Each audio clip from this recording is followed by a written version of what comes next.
कैसा बच्चा लोग 10th से 11th में आ गए, बायो लिया है, कंफ्यूज क्यों लिया है? डॉक्टर बनना है। अब डॉक्टर बनोगे या कुछ भी बनो, उसके लिए जिंदा रहना है, लिविंग चीजों के बारे में पढ़ना तो पड़ेगा ना। क्या ये मोबाइल लिविंग है? नहीं है। कैसे पता चला? ऑब्जेक्ट लिविंग या नॉन लिविंग हम कैसे डिसाइड करते हैं? 9-10 तक अपन जानते थे कि लाइफ प्रोसेस, अगर ऑर्गेनिज्म लाइफ प्रोसेस कर रहा है तो वो लिविंग है। टोटल 4 लाइफ प्रोसेस थी है ना बेटा, ट्रांसपोर्टेशन, रेस्पिरेशन, सर्कुलेशन, डाइजेशन। पर एक और क्राइटेरिया होता है हर लिविंग ऑर्गेनिज्म को क्लासिफाई करने का और जानने का कि भाई वो ऑब्जेक्ट लिविंग है या नहीं है। तो हमारा पहला चैप्टर बायो का क्लास 11th का आपकी रोलर कोस्टर जर्नी में शुरू करते हैं। Wishing you all the very best 11th-12th के लिए भी, और मेरे फ्यूचर डॉक्टर्स के लिए या फ्यूचर जो भी आप बनो, बस एक अच्छे पर्सन बनना, अपनी लाइफ में शाइन करना। जरूरी नहीं है डॉक्टर नहीं बन पाओ तो बायो लेना वेस्ट है। ये हमारा की होम नोट है आज का। डे 1 स्टार्टिंग बायो का first chapter. Wishing you all the best. Living world start करने से पहले थोड़ा मेरे बारे में भी जान लो यार। I am doctor Vedant Singh. 11th-12th में मैंने बायो बहुत पढ़ पढ़ के ऐसे हो गया था, ठीक है बेटा। पर मैं बेस्ट दूंगा कि आप लोग कभी भी बायो से बोर ना हो। हर दिन कुछ नया अपन सीखेंगे, कुछ नया जानेंगे, कुछ नए नए रिकॉर्डिंग से, कुछ फन एक्टिविटीज, निमोनिक्स, ढेर सारे ट्रिक्स और tips for your competitive exam, for your exams, for your 12th board exam. तो जुड़े रहे हमारे पेज पे, हमारे यूट्यूब लिंक पे, बेल आइकन पे क्लिक करें और सब्सक्राइब करें फर्दर अपडेट्स के लिए। शुरू करते हैं हमारा first chapter, that is the living world. What is life? क्या जानते हो आप लोग लाइफ के बारे में? बायोलॉजिकल टर्मिनोलॉजी को 2 मिनट साइड में रख के अगर सोचे तो लाइफ एक ऐसी चीज है जहां कोई भी ऑर्गेनिज्म में क्या चीज होती है बेटा? ग्रोथ होती है, उसका डेवलपमेंट होता है, वो रिप्रोड्यूस करता है, भले वो सेक्सुअली हो या एसेक्सुअली हो। लाइफ एक ऐसा अरेंजमेंट है बेटा जो हमारी बॉडी में केमिकल रिएक्शंस होती है, कोई भी ऑर्गेनिज्म में केमिकल रिएक्शंस होती है, सारे मॉलिक्यूल्स इंटरैक्ट करते हैं, जिसके कारण ऑर्गेनिज्म का ग्रोथ होता है, डेवलपमेंट होता है और वो मैच्योर होता है और रिप्रोड्यूस कर सकता है। So let's go through our definition. So life is a distinctive and life is a distinctive and intricate arrangement of molecules that operates through chemical reaction which results in growth, development, adaptation and reproduction। तो ये 4 points बेटा हमेशा याद रखना कि life में क्या हो रहा है, सारे केमिकल मॉलिक्यूल्स वगैरह बाइंड होके क्या कर रहे हैं, इनडायरेक्टली ग्रोथ कर रहे हैं, डेवलपमेंट कर रहे हैं, इससे हमारी बॉडी हर चीजों से अडेप्ट हो रही है। कोई भी एनवायरमेंट फैक्टर्स में हमारी बॉडी उसको अडेप्ट करने का ट्राई करती है। सो बायोलॉजिकल टर्म में लाइफ को डिफाइन किया जाए। Moving on to our next slide. So अपन ने डिफाइन किया व्हाट इज लाइफ। अब what is a living organism, क्या होता है? तो लिविंग ऑर्गेनिज्म क्या है? जो सेल्फ सारी चीजों को कॉपी कर सके, मतलब self replicating, self regulating and evolving interactive system that can respond to external stimuli. मतलब कोई भी ऑर्गेनिज्म लिविंग है तो वो कोई ना कोई एक्सटर्नल स्टिमुलस से रिएक्ट करता है। जैसे एक पौधे को बहुत दिन तक अगर धूप में रख दिया जाए तो क्या हो जाएगा? मुरझा जाएगा। सो एक्सटर्नल स्टिमुलाई जब भी आता है तो ऑटोमेटिकली बॉडी में कुछ ना कुछ चेंजेस आने लगते हैं। और 2 टर्म क्या थे बेटा? Self replicating and self regulating. मतलब हर ऑर्गेनिज्म इतना तो डिपेंडेंट है, हर लिविंग ऑर्गेनिज्म क्या करता है कि भाई खुद ब खुद अपनी बॉडी को रेगुलेट कर लेते हैं। सिंपल है, अगर अभी एसी का टेम्परेचर बहुत ज्यादा है, मुझे ठंड लग रही तो मैं क्या करूंगा? एसी ऑफ कर दूंगा। सिमिलरली कोई एनिमल है, कोई भी प्लांट है, वो सबसे पहले क्या करता है? अपनी बॉडी को रेगुलेट करने की ट्राई करता है। या तो वो रेगुलेट करेगा और रेगुलेट नहीं कर पाएगा तो उस क्लाइमेटिक कंडीशन या कोई भी फैक्टर में रेप्लिकेट अपनी बॉडी को कॉपी करने का ट्राई करेगा। सो सेल्फ रेगुलेटिंग तो क्या है? खुद की बॉडी को अडेयर करना या एडजस्ट करना। और सेल्फ रेप्लिकेटिंग मतलब क्या? खुद की एन नंबर ऑफ कॉपीज बनाना, रिप्रोड्यूस करना। जैसे अपन ने पढ़ा था कि हमारी बॉडी के सेल्स क्या करते हैं बेटा? 2 सेलुलर डिवीजन करते हैं, माइटोसिस और मियोसिस, यानी सेल डिवाइड करते रहते हैं ताकि एग्जिस्टिंग सेल से न्यू सेल बनता जाए। सेल्फ रेप्लिकेटिंग मतलब ह्यूमन खुद की ही कॉपीज बनाता है बेटा, जेनेटिक मटेरियल्स का, डीएनए को रेप्लिकेट करके खुद की रिप्रोडक्शन के लिए, तो उसी को बोला जाता है सेल्फ रेप्लिकेटिंग। यानी लिविंग ऑर्गेनिज्म में कौन से 3 फैक्टर हुए बेटा? कौन से 3 चीजें दिखाता है? सेल्फ रेप्लिकेटिंग, सेल्फ रेगुलेटिंग और response to external stimuli. Hope so इधर तक क्लियर हुआ बेटा कि लाइफ क्या है और लिविंग ऑर्गेनिज्म क्या है। अब लिविंग ऑर्गेनिज्म बहुत डाइवर्सिफाई है। What is diversity? तरह तरह के ऑर्गेनिज्म है। अगर दो ग्रुप में मैं आपको बताऊं बेटा, तो एक अगर मैं बोलूं प्लांट्स ग्रुप और एक मैं बोलूं एनिमल्स ग्रुप, तो हमें पता है प्लांट्स के भी बहुत सारे टाइप्स है और एनिमल्स के भी बहुत सारे टाइप्स है। तो उस प्रोसेस को बोला जाता है, उसको अपन इस चैप्टर में पढ़ेंगे कि कैसे सेपरेट किया गया, कैसे क्लासिफाई किया गया, और इन सब चीजों के बारे में इन डेप्थ सेकंड चैप्टर में पढ़ेंगे। सो what is diversity in living organism?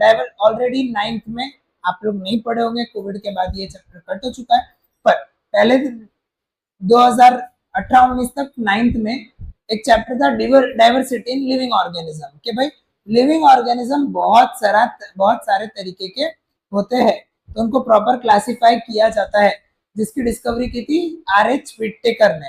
तो अपन अब पढ़ेंगे डाइवर्सिटी इन लिविंग ऑर्गेनिज्म, यानी what are the types of living organism. So diversity in living world बोलूं या डाइवर्सिटी इन लिविंग ऑर्गेनिज्म बोलूं? अभी इस इमेज में आप देख सकते हो कि भाई एलिफेंट है, डियर है, पैरेट है, प्लांट्स है, ये सारी चीजें लिविंग है, पर इनको क्लासिफाई कैसे करें? आप सबको आज पता है कि भाई अगर मैं आपके सामने गुलाब का पौधा रख दूं तो वो क्या है? वो क्या एनिमल है? नहीं, वो एक प्लांट है। पर वो कौन से ग्रुप का प्लांट है? एलिफेंट कौन से ग्रुप का, स्पीशीज का, या कौन से किंगडम का एनिमल है? ये सारी चीजें अपन इस चैप्टर में थोड़ा सा गो थ्रू करेंगे और इन सारे किंगडम्स के बारे में इन डेप्थ अपन पढ़ेंगे। टू ओवरव्यू 5 किंगडम है बच्चा: monera, protista, fungi, plantae, animalia. तो diversity in the living world. अब जब भी बायो वर्ड लग जाए बेटा, लॉजी मतलब study, bio means living, so the study of all the living organism, their internal structure, external structure and all the factors is a branch of biology।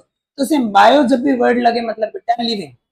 Diversity यानी living organism में बहुत सारी diversity है, तरह तरह के animals, plants और species है, सो उसी को बोला जाता है biodiversity. So biodiversity refers to the variety and abundance of different types of organism found on earth। ये हमारे चैप्टर का पहला डेफिनेशन होता है। What do you mean by the term biodiversity? तो रटने की जरूरत नहीं बेटा, बायो मतलब लिविंग, डाइवर्सिटी मतलब टाइप।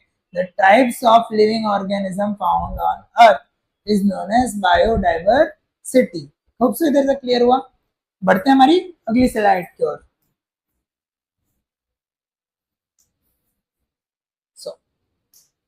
आपको पता है बेटा अभी तक जितना अंदाजे से नंबर ऑफ स्पीशीज काउंटिंग की है कितनी है? तो almost estimated value 1.7 to 1.8 million number of species हमारे अर्थ पे पाए जाते हैं, जिसमें ऑलमोस्ट सारे प्लांट्स, एनिमल्स को कंसिडर किया गया है।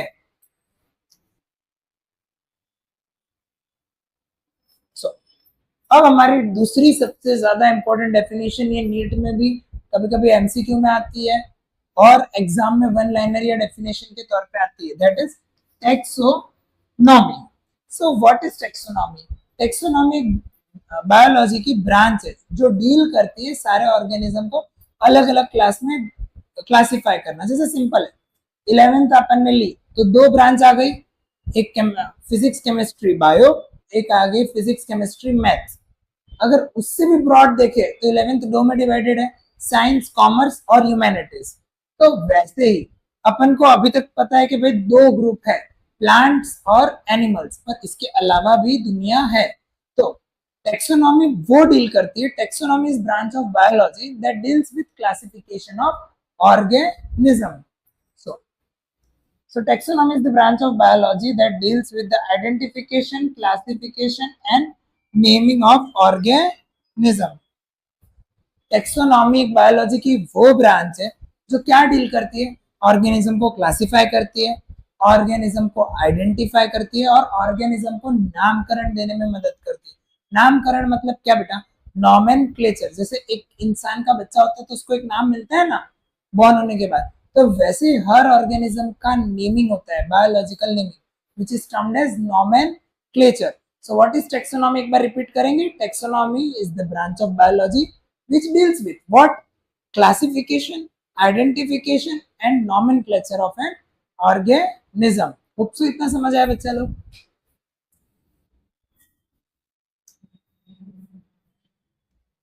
सो डाइवर्सिटी इन लिविंग ऑर्गेनिज्म में हर चीज बेटा एक सिस्टमैटिक्स चीज में होती है. एक टर्म है सिस्टमैटिक्स. अब सिस्टमैटिक्स मतलब क्या बेटा? अपन बोलते हैं ना सिस्टमैटिक अरेंजमेंट करो सारी चीजों का. मतलब अगर सपोज ये एक किताब है, ये बहुत सारी बुक्स है, ठीक है बेटा. अब अगर मैं रैंडमली इसको रख दूं, एक को इसके ऊपर, एक को इधर, एक को इधर, तो क्या ये सिस्टमैटिक अरेंज्ड है? नहीं. इसका सिस्टमैटिक अरेंजमेंट कैसे होगा? सबसे पहले बड़ी बुक, फिर उसके ऊपर छोटी बुक, उसके ऊपर छोटी, उसके ऊपर छोटी, तभी सिस्टमैटिक अरेंजमेंट होगा. तो सिस्टमैटिक्स बायोलॉजिकल भाषा में अगर बात करें तो वो लैटिन वर्ड है जिसका मीनिंग क्या है? Focuses on the evolutionary relationship among organism. हम सब सुनते आ रहे हैं कि हमारे एंसेस्टर मंकी से आए थे, एप से आए थे, या जो भी था. तो धीरे धीरे इवोल्यूशन होता गया ना बेटा. तो ट्रेस करना, इवोल्यूशन के पाथ को ट्रेस करना और सिस्टमेटिकली बताना कि एक ऑर्गेनिज्म का ओरिजिन कहाँ से हुआ था, किस मेन चीज से उसका ओरिजिन हुआ था, उसी को बोला जाता है ब्रॉडली सिस्टमैटिक्स. सिस्टमैटिक्स एक लैटिन वर्ड हुआ बेटा. और इसके अलावा एक अच्छी टर्म है जिसे बोलते हैं फाइलोजेनी.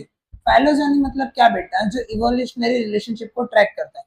तो सिस्टमैटिक वही है बेटा कि एक ऑर्गेनिज्म का ओरिजिन कहाँ था, ओरिजिन से लेके अब तक के ऑर्गेनिज्म की पूरी जर्नी, उसी को बोला जाता है systematics. Systematics is term from a Latin word which means arrangement of an organism on the basis of its evolutionary relationship.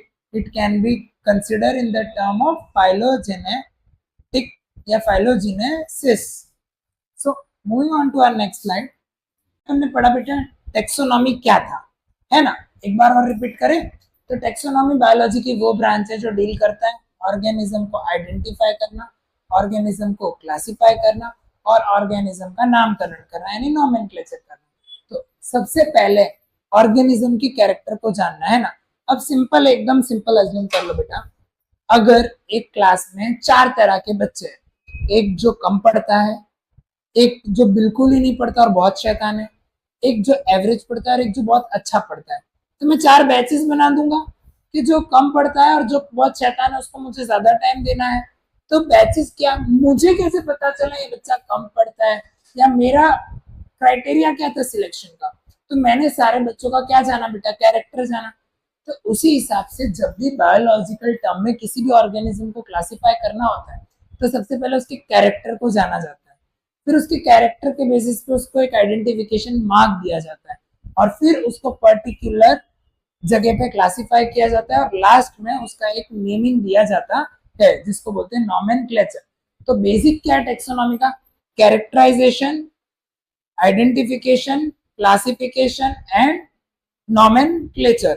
So these are the 4 basic process of taxonomy. Characterization, identification, classification and nomenclature. ये 4 चीजें हमारे taxonomy के basic process में आती है. So, सबसे पहला है basic process of taxonomy is characterisation. So, it involves understanding various characteristic of organism. सबसे पहले क्या जानना है बेटा कि ऑर्गेनिज्म का इंटरनल और एक्सटर्नल कैरेक्टरिस्टिक्स कैसे है, उसके क्या क्या फीचर्स है, differentiating features. So internal external features को जाना जाता है बेटा. फिर सेलुलर ऑर्गेनाइजेशन देखा जाता है, मतलब वो यूनिसेलुलर है या मल्टी सेलुलर है. फिर वो कैसे डेवलप हो रहा है और उसका इकोलॉजिकल इंफॉर्मेशन के भाई वो कैसे इकोसिस्टम यानी हमारे अर्थ में कैसे हैबिटेट में वो सरवाइव करता है. So what is characterisation? Organism के कैरेक्टर्स को जानना. कौन से कैरेक्टर? एक्सटर्नल, इंटरनल, सेलुलर, ये 3 मेन कैरेक्टर्स को जानना. ये जानने के बाद उनको एक आइडेंटिफायर मार्क देना. सो नेक्स्ट प्रोसेस है आइडेंटिटी.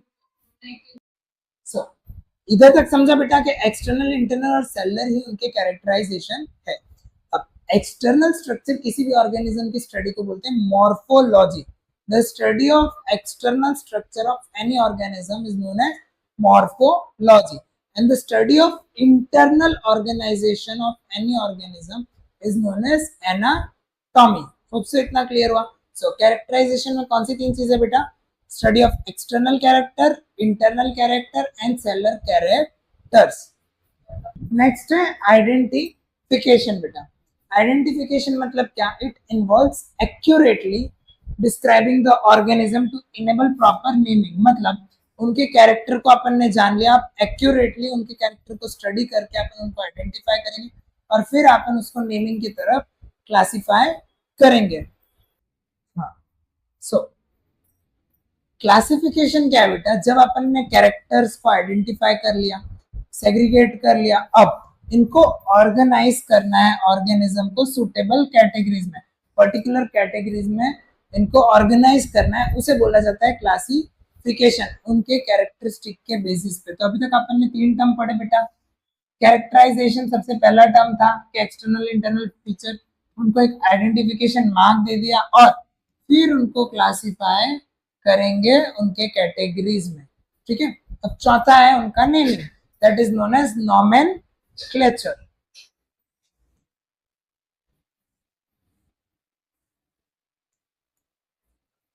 सो नॉमेनक्लेचर क्या है? एक प्रोसेस है जहां ऑर्गेनिज्म को आइडेंटिफाई किया जाता है और क्लासिफाई किया जाता है। So nomenclature is the process of standardizing organism names to ensure that each organism is recognized by their same name worldwide। कहीं भी आप जाओ, जैसे इधर कुछ भाषा में अगर मैं बोलूँ, गुजरात में प्याज को कांदा बोलते हैं, हिंदी में उसको प्याज बोलते हैं, इंग्लिश में उसको ऑनियन बोलते हैं, पर हर जगह बोलने का लैंग्वेज एक बैरियर है। पर साइंटिफिक भाषा में फिक्स रहता है, हर ऑर्गेनिज्म का एक फिक्स बायोलॉजिकल नेम है और इसी बायोलॉजिकल नेमिंग को के प्रोसेस को बोला जाता है नॉमेनक्लेचर। सो बायनॉमियल मतलब दो बेटा। जब भी नॉमेनक्लेचर का नाम होता है वो दो में डिवाइडेड है। बाय मतलब टू, एक जेनरिक नेम और एक स्पीशीज नेम, इसीलिए इसको बायनॉमियल नॉमेनक्लेचर बोला जाता है। एक जेनरिक नेम और एक स्पेसिफिक एपिथेट, और इनकी डिस्कवरी की थी ये महान पुरुष कैरलस लिनेस। इधर दो फुल फॉर्म याद रखने बेटा, आईसीबीएन और आईसीजेडएन। मतलब अपन को पता है कि भाई डाइवर्सिटी दो में डिवाइडेड है। आईसीबीएन मतलब बॉटनिकल नॉमेनक्लेचर यानी प्लांट्स का नामकरण, और आईसीजेडएन मतलब जूलॉजिकल नॉमेनक्लेचर। और आगे का आईसी दोनों का सेम है, यानी international code of zoological nomenclature and international code of botanical nomenclature. So ICBN और आईसीजेडएन का फुल फॉर्म आता है बेटा कि भाई प्लांट्स का नॉमेनक्लेचर को बोला जाता है, जो कोड दिया गया है वो है आईसीबीएन द्वारा दिया गया, international code for botanical nomenclature यानी प्लांट्स का नॉमेनक्लेचर। और आईसीजेडएन मतलब international code for zoological nomenclature यानी एनिमल्स का नामकरण। होप सो इधर तक क्लियर हुआ बच्चा लोग। सो साइंटिफिक नेमिंग ऑर्गेनिज्म को बोला जाता है नॉमेनक्लेचर। सो साइंटिफिक नेमिंग में क्या होता है बेटा? जो नॉमेनक्लेचर है वो एक लैटिन वर्ड है और लिखा इटलिक्स में जाता है। उसके चार रूल्स है। पहला रूल है जेनेरिक नेम हमेशा कैपिटल रहेगा और स्पीशीज नेम या स्पेसिफाइक एपिथेट नेम हमेशा स्मॉल में रहेगा। तीसरा रूल है हमेशा इनके नीचे अगर आप टाइप कर रहे हो तो इटलिक्स में टाइप करोगे, और अगर हाथ से लिख रहे हो तो इनको अंडरलाइन करोगे। तो ये चार सेट्स ऑफ रूल है। Generic name first letter should always be in capital, species name should always be in small, it should always written in italics or printed in italics, or if you are writing it, it should be always underlined. So the first represents the generic name. The first represents the generic name and second represents the species name. The genus names begin with a capital letter while the species name written with a lower case or small letter. और हमेशा author को and में add on किया जाता है कि किसने discovery करके बताया था। पिछले वाली स्लाइड में कुछ गड़बड़ थी, चलो देखिए। जैसे मैंगो का साइंटिफिक नेम है मैंगीफेरा इंडिका। तो ये तो सही है भाई, mango genus name first letter capital, पर स्पीशीज नेम का फर्स्ट लेटर कैपिटल नहीं होता है, उसका फर्स्ट लेटर स्मॉल होता है। तो Mangifera indica. Same goes with this Panthera Tigris, Panthera tigris. तो टिग्रिस स्मॉल में रहेगा। ठीक है, होप सो इधर तक समझ आया बेटा। अब हम नेक्स्ट टॉपिक पे बढ़ते हैं। इसको समझो कि यहाँ तक अपना बेसिक था। अब अपन पढ़ेंगे टेक्सोनॉमी की पूरी हायरार्की। हायरार्की मतलब क्या बेटा? असेंडिंग ऑर्डर में सारे ऑर्गेनिज्म के कैरेक्टरिस्टिक्स के हिसाब से उनको अरेंज किया है, उनका क्लासिफिकेशन दिया है। उस हायरार्की के एक एक टर्म को अपन समझेंगे और हायरार्की को पढ़ेंगे। तो चलिए बढ़ते हैं उसकी ओर। सो ये पूरा टेक्सोनॉमिक हायरार्की है बेटा, जहां पे सारे कैटेगरीज को अरेंज किया गया। सो ये नीचे से लेके ऊपर तक असेंडिंग ऑर्डर में जाता है, यानी सबसे छोटा जो ग्रुप है वो है स्पीशीज। सो कैसे अरेंज है बेटा? Kingdom, phylum, class, order, family, genus, species. ठीक है, ये इसकी हायरार्की है। सो हायरार्की क्या है बेटा? Kingdom, phylum, class, order, genus, species. इसको आप ऐसे शॉर्ट फॉर्म में याद रख लोगे, केबीसी की जगह KPC, know your personal computer. KPC of general secretary. Kingdom, phylum, class, O से ऑर्डर, एफ से फैमिली, जी से जीनस, एस से स्पीशीज। KPC of GS. तो के मतलब किंगडम, पी मतलब फाइलम, सी मतलब क्लास, ओ मतलब ऑर्डर, एफ मतलब फैमिली, जी मतलब जीनस और एस मतलब स्पीशीज। ये है पूरी टेक्सोनॉमी की हायरार्की। तो क्लासिफिकेशन क्या है बेटा? एक हायरार्किकल पोजीशन प्रोसेस है जहां हर लेवल को रिप्रेजेंट किया जाता है उसकी कैटेगरी के हिसाब से। So all this ranks collectively form the taxonomic hierarchy. Each category unit of classification को डिस्क्राइब करती है।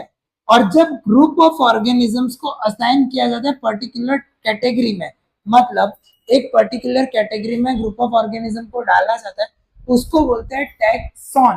क्या बोला जाता है बेटा? टैक्सॉन। और टैक्सॉन एक सिंगुलर नाउन है और टैक्सा एक प्लूरल नाउन है। Such as the class Mammalia, यानी मैमेलिया मतलब बहुत सारे मैमल्स। अब मैमल्स कोई भी हो सकते हैं, monkey, human, cow, buffalo etcetera.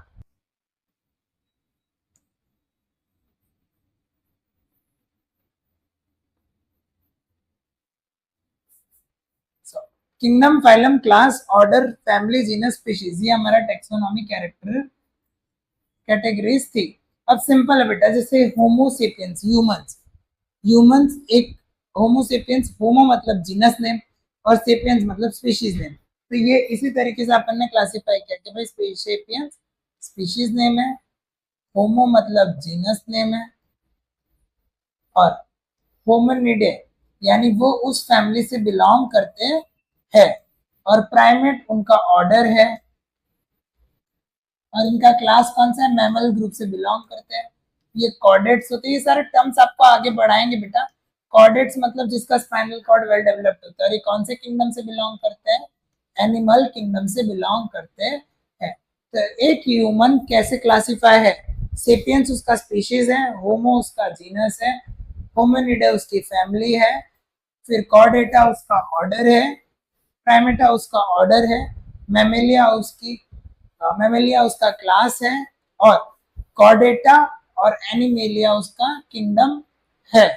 सो इस तरीके से ऑर्गेनिज्म क्लासिफाई है। अब एक एक टर्म इस तरीके से ऑर्गेनिज्म क्लासिफाई है। अब इनको एक एक को डिटेल में अपन पढ़ेंगे। सो सबसे पहले असेंडिंग ऑर्डर मैंने बोला बेटा स्पीशीज से चालू होता है, किंगडम तक को जाता है। तो किंगडम क्या बेटा? किंगडम 5 है। Monera, protista, fungi, Plantae, Animalia. ये अपन सेकंड चैप्टर में इन डेप्थ पढ़ने ही वाले बेटा। तो जस्ट आउटलाइन है कि भाई अगर एक अज्यूम करें, तो एक स्टोरी के रूप में देखिए, तो राजा किससे बनता है? जनता से बनता है। जनता सबसे नीचे आती है, पर सबसे ज्यादा वैल्यू कौन रखता है? जनता। तो राजा जो किंगडम पे राज कर रहे हैं, तो किंगडम टोटल 5 में डिवाइड है। वैसे राजा हुआ, सपोज किंगडम एक किसी भी पर्टिकुलर गांव का एक किंगडम हुआ, कोई भी एक किंगडम, तो सबसे पहला जो ब्रॉड क्लासिफिकेशन है वो है किंगडम। वास्ट किंगडम में सब आ गए, राजा आ गए, प्रजा आ गए, मंत्री आ गए, सिपाही आ गए, सब आ गए। तो किंगडम एक ब्रॉड क्लासिफिकेशन था 5 ग्रुप्स में। अब किंगडम को सब डिवाइड करता है वो है फाइलम, जो किंगडम के नीचे और ऑर्डर के ऊपर आता है, क्लास के ऊपर आता है। So phylum is the rank below kingdom and above class. So यहाँ ऑर्गेनिज्म उसके कैसे क्लासिफाई है बेटा? उसके स्ट्रक्चर के हिसाब से, उसके फंक्शन के हिसाब से। जैसे प्लांट में टर्म डिवीजन यूज होता है और एनिमल्स में टर्म फाइलम यूज होता है। प्लांट्स में फाइलम की जगह यूज करते हैं डिवीजन और एनिमल्स में फाइलम का फाइलम ही रहता है। अभी किस पे डिपेंड होता है बेटा? किंगडम ब्रॉड क्लासिफिकेशन था, उसके बाद आता है फाइलम जो ऑर्गेनिज्म के स्ट्रक्चर और फंक्शन के ऊपर डिपेंड करता है। जैसे एनिमल्स में एनिमेलिया, उनका स्पाइनल कॉर्ड वेल डेवलप्ड है या नहीं, तो उसके हिसाब से बताया जाता है कॉर्डेट्स और नॉन कॉर्डेट्स। जैसे प्लांट्स में फाइलम मतलब वो सीड्स दे रहे हैं, तो किस तरह के दे रहे? कवर्ड सीड्स या नेकेड सीड्स, एंजियोस्पर्म या जिम्नोस्पर्म? क्लियर?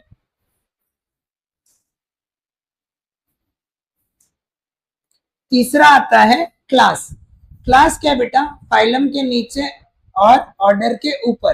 क्लास क्या बताता है? ऑर्गेनिज्म के फीचर्स, मतलब below phylum and above order in the taxonomy hierarchy with state structural similarities. जैसे मैमल्स के पास भी हेयर होते हैं, एव्स के ऊपर फेदर्स होते हैं, तो मैमलिया में क्लास में क्या क्या आ गए?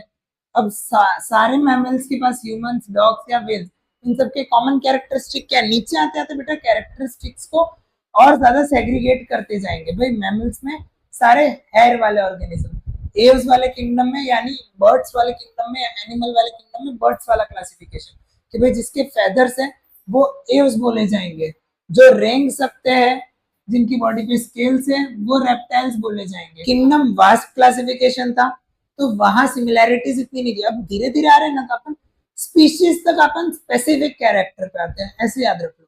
यानी किंगडम मैंने बोला, सपोज प्लांट है किंगडम, सारे प्लांट्स उसमें आ गए। फिर उसके बाद नीचे आए अपन फाइलम में, तो कैसे तरह के प्लांट्स? जो जिम्नोस्पर्म है और जो एंजियोस्पर्म है, मतलब जो सीड्स प्रोड्यूस करते हैं, कैसे? Cover seed. और जो एंजियोस्पर्म, जो जिम्नो मतलब नेकेड सीड, एंजियो मतलब कवर्ड सीड प्रोड्यूस करते हैं। फिर नीचे आए क्लास पे, तो क्लास क्या बताएगा? और स्पेसिफिक कैरेक्टरिस्टिक बताएगा कि जो प्लांट फ्लावर बेयर करते हैं, जो प्लांट फ्लावर नहीं बेयर करते, या जिनका root system, shoot system well develop है या नहीं है। सिमिलरली एनिमल में जिसके ऑर्गेनिज्म वेल डेवलप्ड है या नहीं है, तो मैमल्स जिनका मेमोरी ग्लैंड्स है, हेयर्स है, वार्म ब्लडेड है, तो ये क्लास में उसके एग्जैक्ट फीचर्स के ऊपर अपन उनको क्लासिफाई किया जाता है। वो पढ़ा था अपन, एक वर्ड पढ़ा था टेक्सॉन। तो ग्रुप ऑफ ऑर्गेनिज्म, जैसे मैमेलिया में बहुत सारे ऑर्गेनिज्म आ गए, जैसे डॉग आ गया, कैट आ गई, काव आ गया, ह्यूमन आ गए, तो ये सारे ग्रुप ऑफ ऑर्गेनिज्म क्या होगा? उसके अंदर आ गए, और इसको बोला जाता है टेक्सॉन। क्लास में जब मैमेलिया, स्पाइसेस, एम्फीबिया, रेप्टिलिया सबको कंबाइन किया बेटा, तो वो हो गए टेक्सा। और एक एक को अलग अलग पकड़ के समझाया, जैसे मैमेलिया के कैरेक्टरिस्टिक को बताया, एव्स के कैरेक्टरिस्टिक को बताया, तो वो हो गया टेक्सॉन, सिंगुलर फॉर्म। और ये जो अपन क्लास पढ़ रहे हैं, जब तक मर्ज नहीं किया, वो है टेक्सोनॉमिक कैटेगरी। अब ऑर्डर क्या है बेटा? क्लास के नीचे आता है और फैमिली के ऊपर आता है। तो सारी फैमिलीज के अब मैंने जैसा कि बोला, जैसे जैसे नीचे आओगे कैरेक्टरिस्टिक स्पेसिफाई होते जाएंगे। सो अपन पढ़ते आ रहे थे कार्निवोरस, हर्बीवोरस, तो इसमें ऐसे ही है बेटा कि उसके कैरेक्टरिस्टिक को और ज्यादा प्रिसाइज उसके फैमिलियल बैकग्राउंड से क्लोजली फैमिलियर रिलेशनशिप के ऊपर क्लासिफाई किया जाता है। मतलब ऑर्डर में क्या है? प्राइमेट्स, जिसके थम्स लार्ज ब्रेन्स हो, उसे प्राइमेट्स बोलते हैं। कार्निवोरा मतलब कार्निवोरस, जिसके शार्प टीथ है। रोडेंशिया, जिनके इंसाइजर्स कंटिन्यूअसली ग्रो करते हैं। सो ऊपर जो लिखा है बेटा, क्लोजली रिलेटेड फैमिलीज, तो ऑर्डर एक रैंक है बेटा, जो क्लास के नीचे आता है, फैमिली के ऊपर आता है, और स्पेसिफिक कैरेक्टर्स को और ज्यादा डिस्टिंग्विश करता है, जैसा कि यहाँ लिखा है। तो किंगडम बेटा अपन ने क्या पढ़ा? ब्रॉड क्लासिफिकेशन था। फाइलम उसके फंक्शन से क्लासिफाई किया। क्लास क्या हुआ बेटा? क्लास में अपन ने उसके स्पेसिफिक स्ट्रक्चर्स और फंक्शंस को और ज्यादा सिग्निफाई किया। अब क्लास के नीचे आता है ऑर्डर बेटा। जैसे क्लास में अपन ने क्या पढ़ा? मैमेलिया एक क्लास था। अब मैमेलिया के अंदर भी ऑर्डर वाइज जो फैमिली के क्लोजली रिलेटेड कैरेक्टरिस्टिक्स है, जैसे प्राइमेट्स, प्राइमेट्स में मंकी भी आ गए, ह्यूमंस भी आ गए। वो कैसे डिस्टिंग्विश हुए? कि भाई जैसे प्राइमेट्स मतलब क्या? जिनके ब्रेन का साइज बड़ा और जिनके प्रॉपर वेल डेवलप फिंगर्स वगैरह हो और प्राइमेट चीजें हो। फिर से हम कार्निवोरस, मैमेलिया के अंदर ही कार्निवोरस है, जिनके शार्प टीथ हो, जो फ्लैश ईटिंग हो, तो जब स्पेसिफिक फीचर्स फैमिलियर कैरेक्टरिस्टिक से क्लासिफाई करते हैं उसको बोलते हैं ऑर्डर, कि फैमिलियर हिस्ट्री को बता रहे हैं। तो ऑर्डर फैमिली के ऊपर और क्लास के नीचे आता है। फिर आते हैं फैमिली के ऊपर। तो फैमिली और ऑर्डर लगभग बेटा सिमिलर है। सो फैमिली क्या है बेटा, ऑर्डर के बिलो और जीनस के अबो। और बायोलॉजिकल हायरार्की में क्या होता है बेटा, जीनस सिंगुलर है और जेनेरा प्लूरल है। ये क्या बताता है, फैमिली क्लोज रिलेशनशिप्स को बताता है। जैसा कि मैंने कार्निवोरस, हर्बीवोरस ये सारी चीजें बताई, तो उसी की सिमिलैरिटीज के बेसिस पे फैमिली को टर्म्स दिए जाते हैं। जैसे की फीचर्स क्या है, एक लेते हैं फेलिडे फैमिली और कैनिडे फैमिली। तो फेलिडे फैमिली क्या है बेटा, कार्निवोरस की फैमिली है जिसमें सारे एनिमल्स आ गए, कैट्स आ गए, लायंस आ गए, टाइगर्स आ गए। और सेम कैनिडियन फैमिली मतलब जिनका क्लॉज नॉन रिट्रैक्टेबल है, मतलब वो पंजे रिट्रैक्ट नहीं कर सकते, क्लोज रिलेशनशिप। तो फिर डॉग्स रिट्रैक्ट नहीं कर सकते, फॉक्स अपने क्लॉज को रिट्रैक्ट नहीं कर सकते। तो ये हो गया कैनिडियन फैमिली। सेम एनिमल्स में जब भी फैमिली लिखते हैं तो बेटा उसमें सफिक्स लगता है IDAE। प्लांट्स में लगता है तो CEAE, ACEAE। तो ये हो गया इसका सफिक्स जब प्लांट की फैमिली को बताया। जैसे जिनके 5 पेटल्स है, 5 पेटल्स वाले कोई भी हो सकते हैं बेटा, रोज, एप्पल, स्ट्रॉबेरी, इन सब के लिए 5 पेटल्स देते हैं फ्लावर्स। और मोरेशे, मिल्की सेप, मल्टीपल फ्रूट्स, यानी ये जब इनके पत्तों को तोड़ो तो चिकनापन जो निकलता है सेप से, तो वो बनियान में भी आता है, फिग ट्री में भी आता है और मलबेरी में भी आता है। फिर आते बेटा जीनस, जो स्पीशीज के ऊपर फैमिली के नीचे होते हैं। तो genus is rank below family and above species in the classification hierarchy. It group together species that are closely related and share common structural feature. जिनके स्ट्रक्चरल फीचर सेम होते हैं। तो अगर एक फ्लो चार्ट में देखें तो फैमिली, जीनस, स्पीशीज एक दूसरे से इंटरलिंक्ड है। जैसे होमो मतलब ह्यूमन, तो होमो क्या हो गया बेटा, जीनस। अब हमारे इवोल्यूशन होते गए तो पुराने ह्यूमंस के क्लासिफिकेशन का स्पीशीज कोई अलग था। जैसे सिंपल है, दाल बहुत सारे तरीके की होती है, तुअर दाल, मूंग दाल, चने की दाल। तो दाल एक जीनस हो गया और एग्जैक्ट वो बता रहे हैं अपन के भाई तुअर की दाल, मूंग की दाल, वो स्पीशीज हो गई। अगर प्लेन लैंग्वेज में समझने जाए तो वैसे ही होमो मतलब ह्यूमन, और वो कौन से स्पीशीज या कौन से ब्रीड का है, वो सेपियंस। जैसे सो जीनस मतलब बेटा जो एग्जैक्ट कैरेक्टरिस्टिक बताता है और स्पीशीज उसके एग्जैक्ट कैरेक्टरिस्टिक को स्पेसिफाई करता है। जैसे पैंथेरा, तो उसमें सारे चीजें आ गई, टाइगर आ गया, लायन आ गया, कैट आ गई। अब टाइगर का स्पेसिफिक नेम आएगा तो पैंथेरा टाइग्रिस, लायन का पैंथेरा लियो। तो इस तरीके से जीनस और स्पीशीज काम करते हैं। तो स्पीशीज तक आते आते स्पेसिफिक कैरेक्टर के हिसाब से उस ऑर्गेनिज्म का नाम पड़ता है। तो लास्ट हमारा क्लासिफिकेशन में स्पीशीज, तो ये रहा होमोजीनस और स्पीशीज सेपियंस, और कॉमन नेम हो गया ह्यूमन। आज का होमवर्क है बेटा, आप लोग 5 ऐसे ऑर्गेनिजम्स के नाम लिखोगे नॉमेनक्लेचर के हिसाब से और उसके टेक्सोनॉमिकल हायरार्की क्लासिफाई करके हमें हमारे कमेंट सेक्शन में बताओगे। बेटा टेक्सोनॉमिक कैटेगरीज बायोलॉजिकल नेम के साथ, जैसे एक एग्जांपल लेते हैं, ह्यूमन को बोलते हैं होमो सेपियंस। तो होमो हमारा जीनस नेम हो गया, सेपियंस हमारा स्पीशीज नेम हो गया। और वो कौन से ऑर्डर से बेटा, प्राइमेटा। कौन सा क्लास, मैमेलिया। कौन सा फाइलम, कॉर्डेटा। और कौन सा kingdom, animalia. Same mango, Mangifera indica हमारा हो गया बायोलॉजिकल नेम, ये हमारा जीनस हो गया, ये हमारा स्पीशीज हो गया, इंडिका हमारा स्पीशीज हो गया। और ये कौन सी फैमिली से, एनाकार्डियेशिया, और इनका ऑर्डर है सेपिंडल्स। और ये क्लास क्या है बेटा, डाइकॉट है, एंजियोस्पर्म। और किंगडम क्या हो गया बेटा, प्लांटेड। तो ये कुछ एग्जांपल है बेटा, इधर से कभी कभी क्वेश्चंस बन के आते हैं।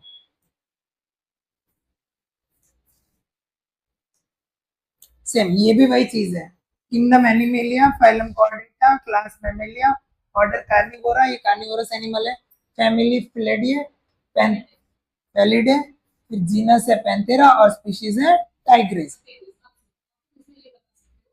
तो किंगडम एक वास्ट क्लासिफिकेशन है जहां प्रॉपर एग्जैक्ट कैरेक्टराइजेशन नहीं बताया जाता है। जैसे मैंने बोला एनिमल, तो सारे एनिमल आ गए। जैसे जैसे नीचे जाओगे उनके कैरेक्टरिस्टिक क्लासिफाई और ज्यादा अच्छे से होंगे।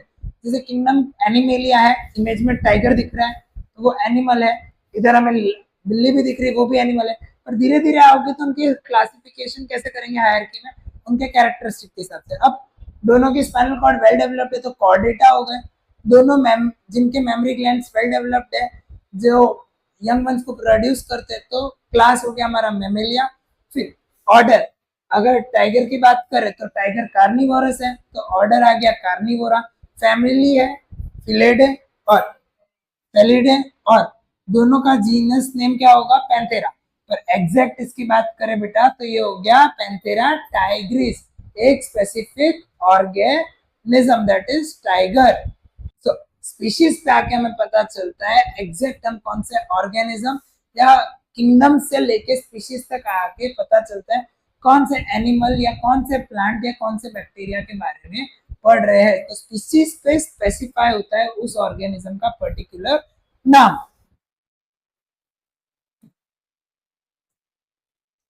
लास्टली एक क्विक ब्रशअप कर लेते हैं, जितना अपन ने पढ़ा वो सारे डेफिनेशंस अपन ने लास्ट में ऐड किए। टेक होम लेसन है बेटा, ये 8-9 डेफिनेशंस इस चैप्टर में आती है। टेक्सोनॉमी, नोमेनक्लेचर, टेक्सा, टेक्सॉन, फिर सिस्टमैटिक्स वाले डेफिनेशन, आइडेंटिफिकेशन, कैरेक्टराइजेशन और ये hierarchy, KPC of general secretary, kingdom, phylum, class, order, family, genus, species. ठीक है, तो क्विकली ब्रशअप कर लेते बेटा अपन। सो क्या था अपना सबसे पहला nomenclature. So the scientific naming of an organism is known as nomenclature. Example है Homo sapiens. थोड़ा सा अपन क्विकली ब्रशअप कर रहे हैं तो खाली ओवरव्यू दूंगा बेटा, बाद में ये पीपीटी हमारे वेबसाइट पे अपलोडेड है, नीचे डिस्क्रिप्शन बॉक्स में भी अपलोड कर दी जाएगी। बस आपका प्यार, आपका सपोर्ट और एक बेल आइकन पे सब्सक्रिप्शन और नोटिफिकेशन के लिए बेल आइकन को टैप करना, इतना आपसे हम मांगेंगे तो आप लोगों को डेफिनेशन इजीली मिल जाएगी। बढ़ते हैं नेक्स्ट डेफिनेशन की ओर। आइडेंटिफिकेशन, जहां ऑर्गेनिज्म को रिकॉग्नाइज किया जाता है, उसके कैरेक्टर्स को रिकॉर्ड किया जाता है और प्रॉपर क्लासिफाई किया जाता है, जिसको टेक्सॉन भी बोला जाता है। क्लासिफिकेशन मतलब ऑर्गेनिज्म को अरेंज करना, उनके सिमिलैरिटीज और डिफरेंस अंडरस्टैंडिंग रिलेशनशिप के बेसिस पे। फिर बढ़ते हैं अगली स्लाइड की ओर। ये हमारी टेक्सोनॉमी हायरार्की था, केपीसी और जीएस।